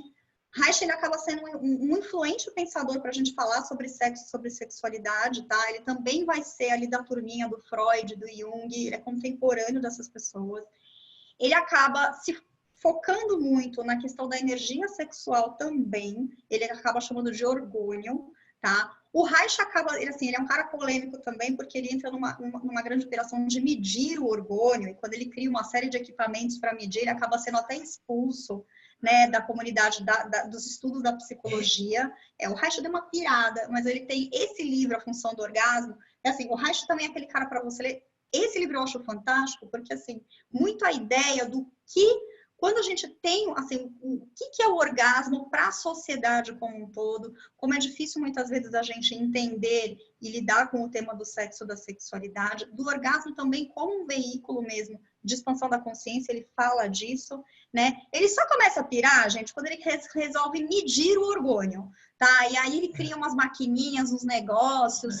Isso tem um paralelo na cultura pop, depois que eles criaram aquele negócio de medir os midichlorians do Star Wars. Você não viu Star Wars, mas assim, eles inventaram um negócio de medir o poder do Jedi e é uma mentira, né? Rolou um problema. Aí, hoje você tem as orgonites, essas coisas todas que aí pegam muito mas assim, tenham-se a ideia da função do orgasmo, que inclusive ele fala sobre essa questão social do orgasmo e da sexualidade dentro da sociedade. Então, acho que é um livro bem legal para a gente... Peraí, só um instantinho. Elisa, você tem alguma pergunta, Elisa? Você falou que você está saindo agora, a gente está acompanhando aqui as perguntas para responder depois, mas está tranquilo? Você não tem nenhuma pergunta, né? Só porque tem que prestigiar quem está acompanhando ao vivo, não é verdade? E eu acho que vale a pena mesmo ficando gravado, né? Você pode mandar essa pergunta aí que a gente vai responder agora. Renascer da Magia. O Renascer da Magia. Então, o Renascer da Magia é um clássico, por quê? Porque o Grant, ele estuda com Crowley, né? Ele ele conhece o Spare, ele conhece o Grant, ele conhece o Gardner, ele estava ali no meio da galera toda que teve esse grande, que viveu o início dos estudos da sexualidade, né? E ele sistematiza isso na OTO dele, né? No sistema dele, na OTO tifoniana, mas aí nesse livro ele fala da interpretação dele de como que essas energias interagem. Né? Então ele fala na visão... É um baita livro, gente. O Grant é verborrágico e tal, ele tem essas é meio coisas. chato de ler, mas né? assim, ele dá uma viajada numa gemáteria da vida, pá, mas assim... tudo ele faz conta. Tudo ele faz conta, tudo ele quer relacionar com tudo, quer que tudo ligue com tudo, mas no fundo, se você pegar e entender a ideia geral do livro, você vai ver que como ele enxerga essa interação dessas forças. Né? Por isso que é a base metafísica da magia sexual. Né? Outro livro que eu quero indicar, texto em inglês, mas assim, não teve ainda publicação no Brasil, acho um livro fantástico, Pagan Consent Culture. Essas duas autoras, o que elas foram fazer? Considerando todas as questões que a gente já teve de abusos no meio, então elas falam sobre questão de consentimento, considerando que a gente está num meio em que a gente mexe com dois temas que são tabus e tem diversos mistérios e segredos, que é a religiosidade, o ocultismo, o próprio nome diz o oculto, então a gente vai ter uma questão tabu aqui, e um segundo tema tabu, que é envolver sexo. O que ela faz? Ela busca pessoas de diferentes ordens que estão ativas e como que vocês lidam para vocês saberem que existe consentimento em todos os rituais, que as pessoas estão conscientes, o que é consentimento, como vocês tratam o tema do sexo dentro da comunidade de vocês. Por que isso é importante a gente falar, gente? Assim como a história do Osho, que a gente sabe que teve abuso, assim como a gente teve um João de Deus aqui e vários outros casos de abuso, esse livro vai mostrar que, assim, a gente, para prevenir esse tipo de coisa, a gente só tem uma solução, que é falar sobre sexo e ter uma conversa sobre consentimento. E aí ela vai ouvir, inclusive, tem diversos, inclusive tem uma representante da Otto, né, que também, a Brandon Williams, que fala um pouco sobre como que isso acontece dentro da Otto. Também faz tem uma visão muito legal, uma visão crítica, uma visão pró-sexo, dentro de todas as diferentes correntes do feminismo. Então, elas vão ser feministas pró-sexo, que vão falar disso, até da questão do consentimento, que a gente vai além do falar do não é não. A gente, na verdade, não vai que a gente vai só respeitar o não, a gente vai buscar o sim enfático e de maneira entusiástica, para a gente não ter dúvida ou não deixar nenhuma margem de dúvida de que aquilo está sendo bom, confortável, sem abuso de poder, sem abusos de todas as naturezas. Acho sensacional esse livro, porque eles ouvem pessoas dos cultos mais variáveis, tá, gente? Existem ordens que assumem, olha, para entrar na nossa ordem, é uma ordem sexual, a gente tem sexo desde o primeiro ritual, e a gente avisa isso para as pessoas. Ah, não, a gente vai ter questões sexuais só lá na frente. Olha, a gente não vai ter sexo em si, mas a gente vai ter um momento que a gente vai tocar o corpo da pessoa num ritual. Então, é muito legal para você estar mais consciente e estar, assim, atento aos sinais quando algum grupo de pessoas pode dar ruim, porque a gente sabe que existem casos que acontecem isso. Esse é o ponto mais importante daqui que a gente tem, porque mesmo vai ter muita menina, muita gente que está assistindo esse vídeo aqui, e o que tem de picareta, guru, charlatão, que usa essa temática do sexo, da magia do sexo, para atrair presa, não está no gibi. Então, o que você falou é importantíssimo. A gente sabe que existe muito essa questão, né? Querendo ou não, é um atrativo, né? Especialmente porque a gente sabe, né? Até nessas histórias que a gente tem sobre... Peraí, o que está acontecendo? Não, tá bom. Peraí. Não está agora. Não, estava pegando. Pronto. Então, a gente sabe que existem... Deu uma... Pronto, agora tem que ficar atento. Não, tudo bem. Vamos lá. Vai lá, tá legal. Não tá caindo.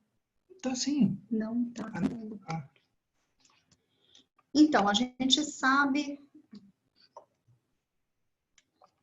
É só um minutinho, gente, que tá dando aqui uma... Pronto, aqui, ó. Pronto.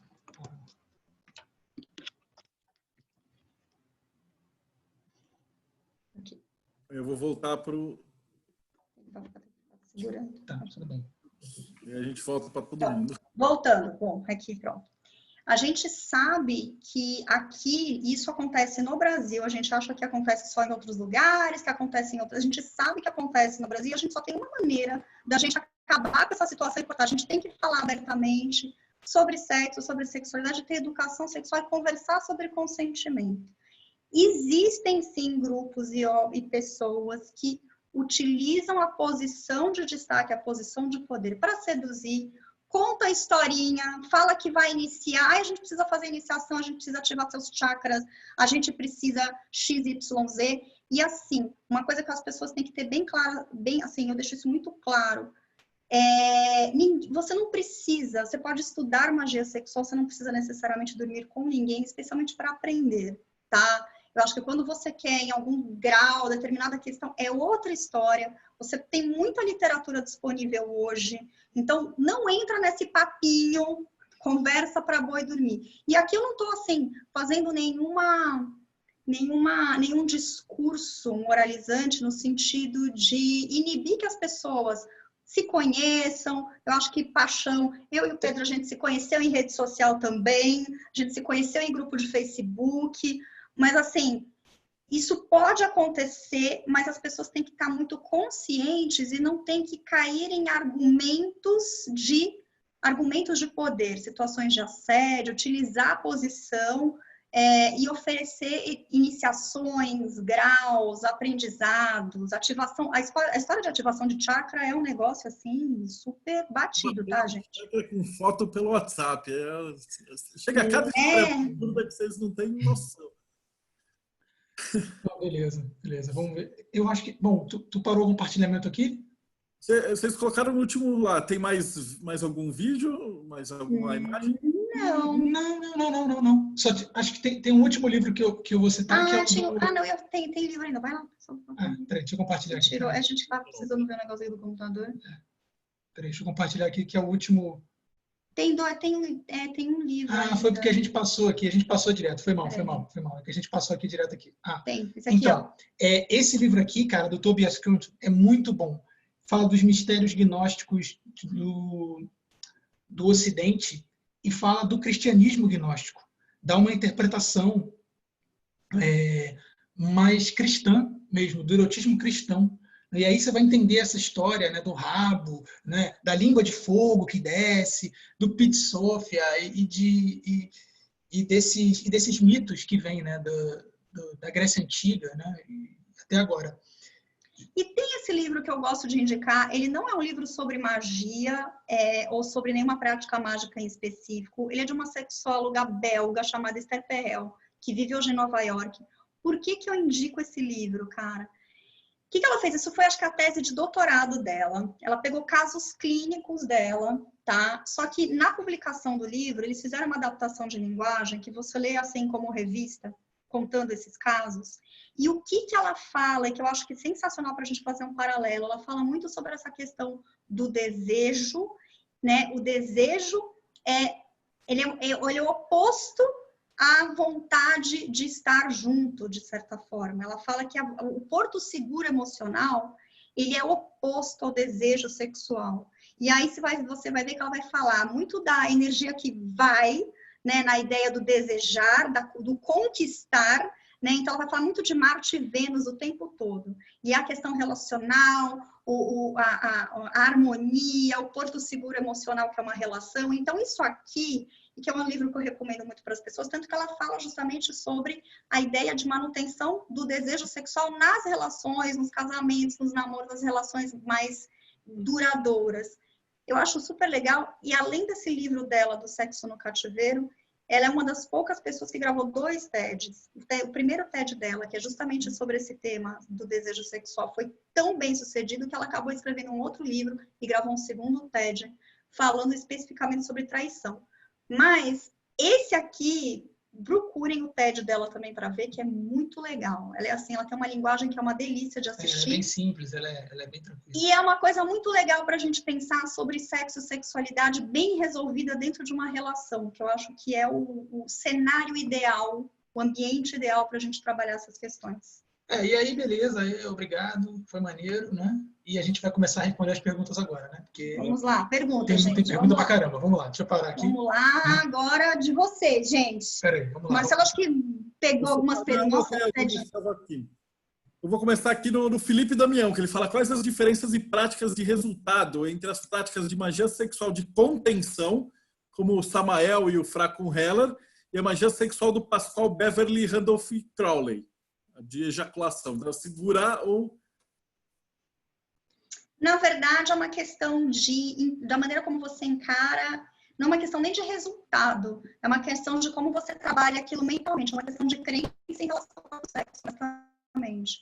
Porque o que o Samael vai falar de retenção, a visão do Dakshinamurga, por exemplo, ou dessas correntes mais radicais de mão direita, e que fala da retenção da ejaculação, a retenção do orgasmo, é porque eles acham que é um desperdício de energia, enxergam o sexo, na verdade, como uma energia desperdiçada, tá? Como perda de energia, né? Então, é uma questão de como você encara essa ritualística, né? É uma questão de crença mesmo e de identificação. Não coloco assim no sentido de melhor ou pior ritualisticamente, acho que é uma maneira de como você encara. Particularmente, considerando a nossa visão ocidental do sexo e que o prazer, do ponto de vista de saúde sexual, prazer é importante, eu acho que quando a gente vai para a mão esquerda é muito mais fácil você ter uma relação saudável com a sexualidade, tá? E isso é polêmico que a gente está falando, porque as práticas de mão esquerda, né, tem todo um estigma, né, e especula-se, né, que essa prática de retenção é uma prática muito mais oriental, né? O ocidental ele não é preparado para isso desde o nascimento com esses exercícios, né? Na escola esses exercícios. Mas você sabe, por exemplo, que quando você tem um quadro, e aqui eu estou falando de disfunção sexual mesmo, que é o que a gente trata como terapeuta sexual. Existem algumas das técnicas que a gente chama de start and stop, né? O nome que se criou aqui no Ocidente para a gente falar de técnicas sexuais para retardar a ejaculação, isso para quadros de ejaculação precoce, são técnicas respiratórias de pranayama que estão ali presentes no yoga e na literatura tântrica, tá? Que foram muito adaptadas e uma coisa tem muita relação com a outra. Tem uma outra pergunta do Pedro que ele fala se existe mesmo a consumação do ato sexual nos altos graus da OTO? A galera sempre brinca do grau 11, o famigerado. Tem sim. Esse negócio do grau 11, cara, se existe ou se não existe, cara, aí eu falo... O Crowley descreve, né, gente? Não, mas aí eu estou dizendo, o que é isso se comparado com a sua grande obra? Quem vai falar muito sobre isso, inclusive, é o Kenneth Grant, né, no Night Side of Eden, e também ele vai ter a parte ali do Aleister Crowley de Deus Oculto, que ele fala dos kalas, em que ele vai falar muito também. É a consumação do ato, sim, tá? O Kenneth Grant vai falar bem sobre isso, assim. Gente, não tem magia sexual sem sexo, tá? Assim, Você tem simbólico e tem prático. E tem, né, o ritual, e não necessariamente o ritual é o mesmo para todo mundo. Por quê? Porque você tem a sua interpretação. Se a gente for falar do grau aqui, dos símbolos do grau, eu vou ter uma interpretação, ela vai ter a dela, e a gente vai chegar num denominador comum quando a gente for fazer. Eu e ela. Entende? É uma coisa que essa que é a alquimia. É você extrair o melhor dos dois e fazer esse melhor ser muito, muito melhor do que a soma de dois só. É ser a potência, né? Despertar essa potência oculta. Manda aí outra pergunta aí, que correu tanta pergunta aí que Pedro, masturbação é uma forma de desperdício de energia vital? Não, pelo contrário. Pelo contrário, tem que masturbar mesmo. A masturbação, inclusive, ela é muitas vezes é um processo de autoconhecimento muito importante. Ela também está presente em graus iniciáticos até da própria Otto, tá? O grau 8, muitas vezes as pessoas ficam falando muito do grau 9, mas o grau 8 tem uma técnica masturbatória. E mesmo quando a gente vai falar da história sexual, falar de tantra, etc., a masturbação é a tua preparação para a vida sexual. E até na sexologia, gente, masturbação é fundamental para o autoconhecimento, para lidar de maneira saudável com a sexualidade, para homens, para mulheres. Não cai nessa historinha de que desperdiça energia, de que gera encosto, negócio, não é nada disso não. Nada disso. Que gasta. né? Não pode fazer se não dá. É um problema, gente. História. É o Samael. É muito Samael. É, muito Samael. E aí, assim, tem uma coisa que a gente... Tem toda uma maluquice em cima. Sim. E assim, até para sexologia, gente, a masturbação ou qualquer prática sexual, a gente tem critério clínico para considerar quando virou uma compulsão. Excesso de masturbação, vício em sexo, isso também existe, também é tratável, mas tem critério clínico. Isso traz sofrimento psíquico. Então, para a maior parte das pessoas, cara, é um exercício saudável. É um exercício saudável, é autoconhecimento mesmo. Fala aí, qual é a próxima Eu pergunta? até pedi para vocês comentarem, porque na masturbação você utiliza até nos sigilos, dentro da magia do caos. Sim, sim. A maneira de você Na verdade, para a gente comentar um pouco sobre isso, né? De como que a magia do caos usa essa coisa sexual, essa energia sexual. O Sper fala muito da nova sexualidade também, né? Quando o Sper fala da nova sexualidade, e eu fico zoando que ele é um protocausista, né? Ele é o vovô do caos, caos moderno, né? Ele via essa nova sexualidade, mas na época dele não tinha esse conceito de pansexual, não tinha essa coisa. Ele via isso como uma mola motriz da energia. E como ele se atraía por tudo, né? E ele dizia que ele via a realidade como tudo copulando com tudo a todo momento, né? É a forma como ele usa para direcionar essa energia. E, de fato, a magia sexual é tão poderosa, por quê? Porque ela é a única magia que não tem mentira. Você não tem como fingir. Não tem como fingir uma ereção. Não tem como fingir uma... Não, mas existem muitas mulheres que ainda fingem o desejo. Tudo bem, entendo. Mas no caso do homem, no caso do masculino, você está olhando o viés masculino. Mas você sabe que isso é mais ou menos também. Tem. Isso até um ponto tântrico, porque assim, a ereção, existe um lado fisiológico da ereção, e existe a questão do estímulo. Né? Então, assim, tanto que você tem casos, por exemplo, de priapismo. Né? Existem algumas medicações, por exemplo, que podem induzir esse tipo de estado. Existe uma resposta fisiológica. Até o Tantra vai falar muito sobre a questão de você discernir uma coisa da outra, a resposta automática e aquilo que você trabalha de maneira consciente. Só para fechar essa questão do sigilo, essa energia sexual, ela é uma energia que tem o outro lado da moeda, segundo o Sper, a morte. Porque quando no processo natural, o ser humano nasce, cresce, reproduz e a natureza automaticamente o empurra para a morte.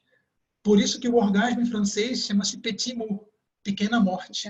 Petit né? E aí com essa força de criação, da morte, né? Essa força de criação e destruição, ela é transformadora. Ela é tão transformadora, que é a carta da morte, que ela transforma a realidade no seu mais fino, do mais fino ao mais estúpido, né? Então, por isso que você consegue direcionar essa energia para que no momento do clímax do orgasmo, você consiga imprimir num sigilo, ou num pantáculo, ou em qualquer outra coisa. O eu não dá para medir uma ereção, não. Agora, tem uma coisa da ereção, e acho que aí entra muito na questão da polaridade do masculino e feminino, falando de polaridade, é que, de fato, uma ereção é algo que é visível. O desejo sexual, a gente tem os indícios, a gente tem a lubrificação, as contrações musculares, etc., mas ainda assim ele não é tão visível, né? Então, também entra essa questão do visível e invisível.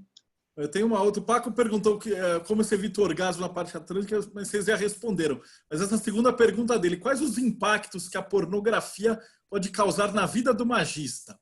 Principalmente essa pornografia profana que a gente vê na internet, que é bem lixão mesmo. Então, a pornografia, eu acho que assim, na vida do magista, eu diria o seguinte, na vida do magista ou de qualquer ser humano, existe a boa pornografia e a má pornografia, tá? A maior parte dos estudiosos de sexualidade vai entender o seguinte: o erotismo, o contato com conteúdo erótico, e aqui eu estou colocando a própria pornografia, ele pode ser positivo no seguinte sentido: ele ativa a imaginação. Então, ele pode ser uma coisa, uma ferramenta bacana, não só para magia, como para até a tua vida sexual como um todo. O que não pode existir, eu acho que a pornografia que é danosa, alguns tipos de pornografia que são muito violentos, que passam uma visão extremamente estereotipada. Isso vem mudando. Hoje, inclusive, a gente tem mais mulheres atuando como diretoras, como roteiristas, e que fazem um trabalho considerando também o prazer feminino, tirando aquela coisa ali muito mecânica que a gente tem na pornografia mais mainstream, digamos assim. E a pornografia também tem uma coisa, da mesma forma como qualquer hábito sexual, existe um limite ali do que a gente pode considerar patológico ou do que a gente considera saudável. O vício em pornografia, aí com certeza esse é realmente danoso. E existem pessoas que são, ainda mais com o mundo online hoje, com a oferta que a gente tem, pode sim se tornar uma compulsão.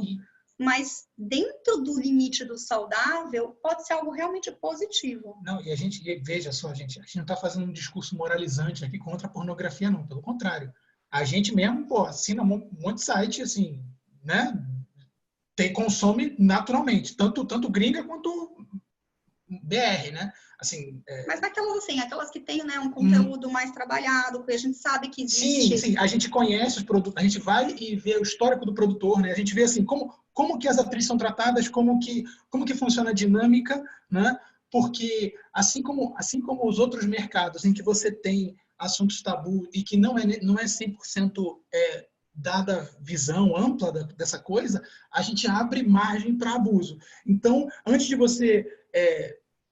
a pornografia, ela serve para você estimular começar a preparar a sua cabeça, estimular a sua sexualidade.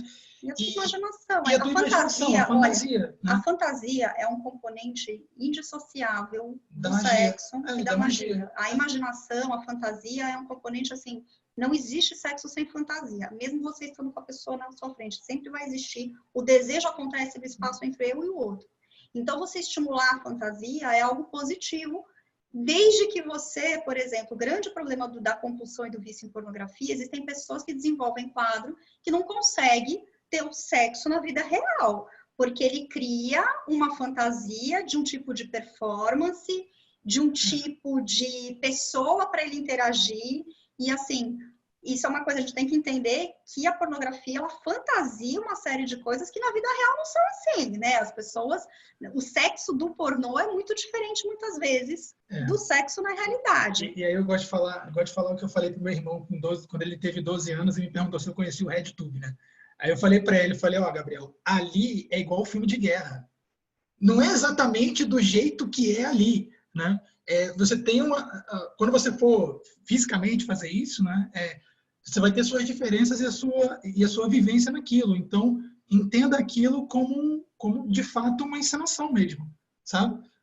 E acho que as pessoas precisam entender, gente. Até porque, assim, muitas das práticas sexuais eu conheço performers, tá, gente? Conheço gente que dirige, que já atuou, conheço atrizes. Então, assim, tem várias coisas ali que, sabe, tem um aquecimento antes, tem toda uma preparação que a gente não vê gravado, né? Porque a ideia é vender uma fantasia. Então, se a gente considerar isso, pode ser bacana, mas a gente tem que tomar cuidado com os excessos, como tudo na vida.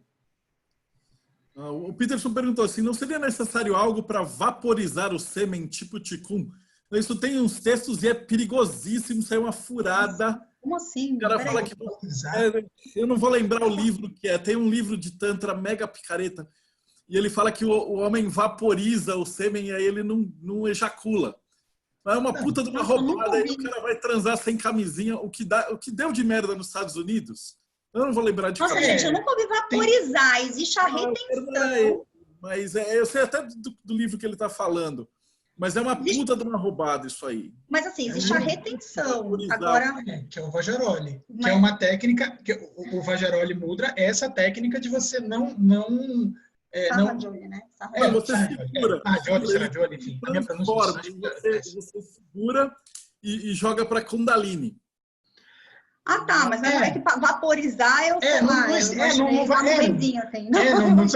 O negócio não vai sumir, não vai para o seu cérebro. Não, mas é uma retenção. Isso sim, isso é possível, tá, gente? Esses exercícios de retenção, na verdade, você consegue reter um pouco mais tempo antes de entrar no canal da uretra para ejacular. Mas isso é um controle muscular, na verdade. É um controle da musculatura É a musculatura pélvica, na verdade, que faz. E aí você tem as técnicas tântricas de respiração, tá? O pranayama, ele anda muito com isso. Os árabes, eles têm uma técnica chamada careza, né? em que eles falam desse movimento em que o pênis suga, né? Ou, teoricamente, ele não emite, não ejacula, mas você faz uma inversão no músculo, né? E você tem um orgasmo seco. Realmente, você tem a sensação, mas você não... E você consegue... E aí, nesse ponto, fazendo esse exercício, você consegue diferenciar o que é o orgasmo, que é uma sensação psíquica, biopsíquica, né? Acontece na sua cabeça, e a ejaculação, que são duas coisas completamente diferentes. Não necessariamente andam juntas. Não necessariamente andam juntas, é por isso que tem que ter educação sexual, porque o homem, ele não é educado nesse sentido. Né? Sim. E aí uma coisa também que eu acho que, assim, às vezes as pessoas romantizam muitas coisas, e eu acho que no Tantra também a gente cria, né, fantasia, gente. A gente adora fantasiar, e eu acho que o Tantra abre espaço pra caramba nisso. Que as pessoas acham, assim, enxergam a prática do Tantra como se a gente estivesse desenvolvendo um ginasta sexual, né? O cara vira... E, na verdade, não é bem isso, né? Tanto que quando você vai ver, muitos desses exercícios acabaram criando técnicas mesmo que se ensina, tá? O que eu falo... Quem for buscar, essa é uma técnica que sexólogo usa em consultório de ensinar o start and stop, que é do tipo ensinar a respiração, algumas mentalizações para tirar o nível de tensão da relação em quadros de ejaculação precoce. Então, é uma coisa que funciona, né? Mas que também não é uma coisa assim tão... As pessoas têm uma ideia, às vezes, muito equivocada. É verdade, que fica transando 4 horas, 5 horas. As pessoas criam umas coisas, assim, muito malucas também. Tá, gente? Então, é a ideia de você ter, e eu acho que também você querer entrar nas Olimpíadas do quanto tempo eu fico sem ejacular, não vai funcionar muito por aí também, não, tá? É bom conhecer os seus limites, né? E aí, para conhecer os limites... Comecinho dos anos 2000, que o que apareceu de mulher que ficou grávida, nesses treinamentos de Tantra, que dá retenção, o cara tá treinando, não treinou o suficiente, alguma gotinha, alguma coisa, mas sempre... Aliás, gente, venhamos e convenhamos, tá? Não tentem utilizar Tantra como método contraceptivo. É importante falar aqui. Não vai funcionar muito bem. Importante falar aqui também, né? A gente não falou no início, mas vamos falar aqui no final, é importante. Se você tem algum problema sexual, não faça magia sexual. Se você acha que se você é igual... Na tua relação, é o seguinte, assim... Se você já tem uma disfunção e quer usar a magia sexual como meio de tratamento, não é a via ideal. Pensa no seguinte, magia sexual pode ser algo muito legal para você expandir a sua consciência, para você trabalhar a sua sexualidade, mas assim, uma questão, uma disfunção sexual, um problema sexual, uma dificuldade, não é a magia sexual que vai tratar isso. Ela pode servir até como uma forma de você se autodescobrir, mas não vejam como terapia, que é o que o Osho vendia ali, como terapia tântrica, tá? E isso, na verdade, eu particularmente, assim, boa parte dos sexólogos sérios vão enxergar a história da terapia tântrica como, assim, é um produto que vem desde Ladeira para Esquimó, sabe? E extremamente perigoso também a relação que você tem, uma relação bem antiética entre terapeuta e paciente nesse caso. Eu falo brincando, dizendo que você não chega no fisioterapeuta com uma dor na coxa e ele manda você jogar uma partida de futebol direto, né? Ele fala assim, não, peraí, cara, faz o seguinte, faz esse exercício aqui e tal. Eu tô com uma boa aqui. O Felipe tá perguntando o que é a criança mágica que o Crowley fala. Um ente no astral, concretizar de uma ideia ou uma criança física? O que se trata? Na verdade, não é nenhuma coisa nem outra. É a chance de uma criança física acontecer e de ser a materialização daquela ideia. Porque algo tá ali no meio, mas não é você fazer um filho. Não é você fazer um filho. Por quê? Porque se você pegar, por exemplo, sei lá, o grau 10, ele fala, ele tem o De Homúnculo.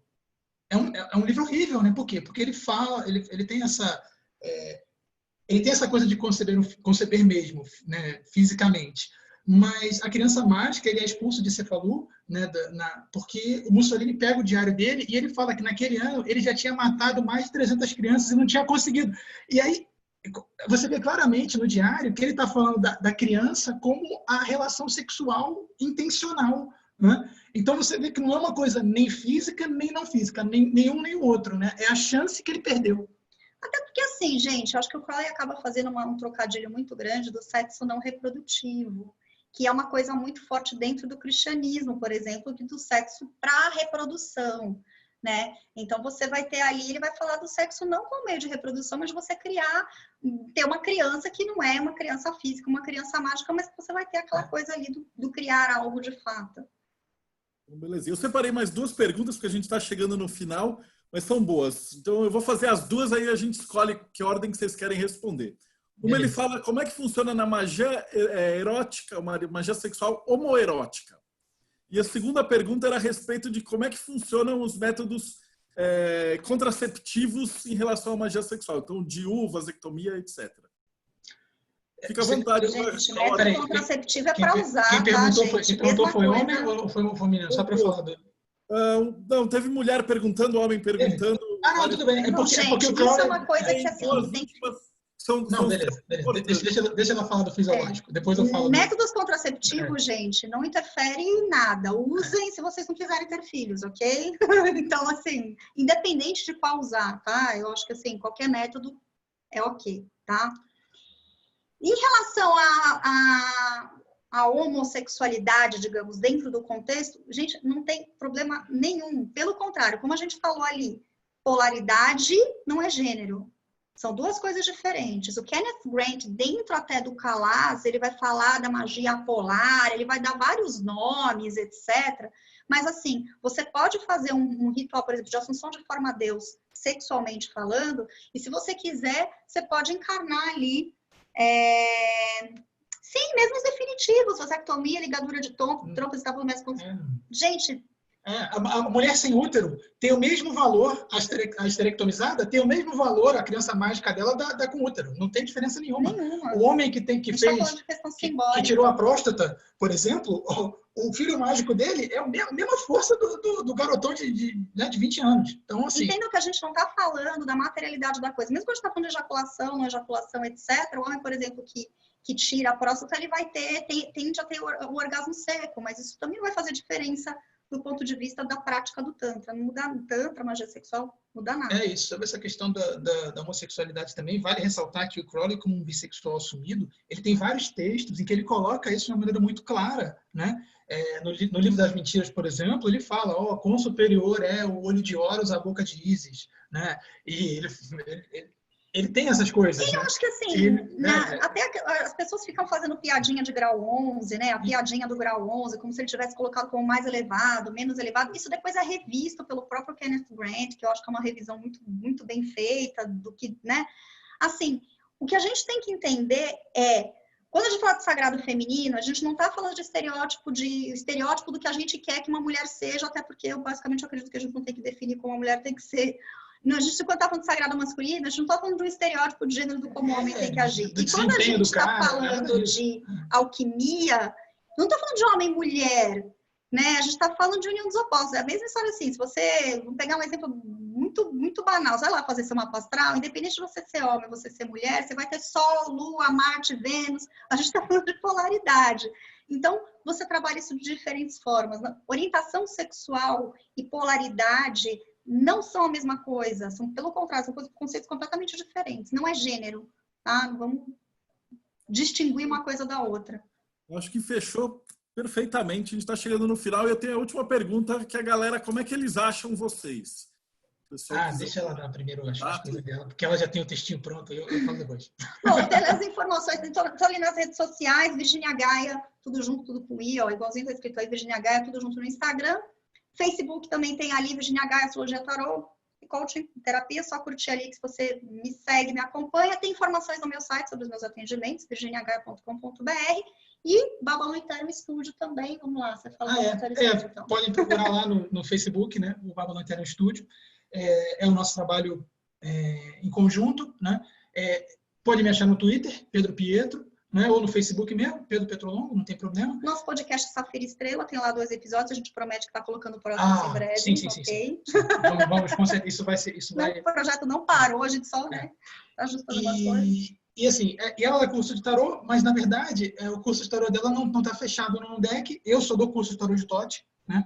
O meu curso já tem essa coisa que fala mais tem essa abordagem mais da magia sexual, do casamento alquímico, que eu falo de Telemann no meu curso, mas ela já tem essa abordagem mais aberta, né? Que pode usar qualquer baralho e tal, né? Então, assim, porque eu vi que uma pessoa perguntou se a gente dá curso de tarô e tal, mas estamos aí para o que deve para as dúvidas, né? Para quem quiser contatar, a gente vai mandar a apresentação para quem quiser, né? Só para relembrar os pontos. Tranquilo. E eu coloco os links depois quando a gente for subir o vídeo, pode ficar tranquilo. Cara, Tá. mais uma vez, muito, muito, muito obrigado. Acho que a gente cobriu tudo, foi sensacional e acho que valeu pra caramba, gente. Gente, obrigada. Aí eu aperto o stop e depois a gente ainda conversa mais um pouquinho aqui. Então, só fazer a despedida do YouTube, eu esqueço, né? O pessoal pediu para falar, deixa like, deixa seguir. Eu não sou youtuber. Aê, marca o sininho! Marca o sininho! Para bater papo no meu canal. do assunto, assim, não é youtuber. Então eles falaram, deixa os likes, deixa os não sei o quê. Então, beleza. Estou fazendo isso aqui e até o próximo bate-papo Mayhem.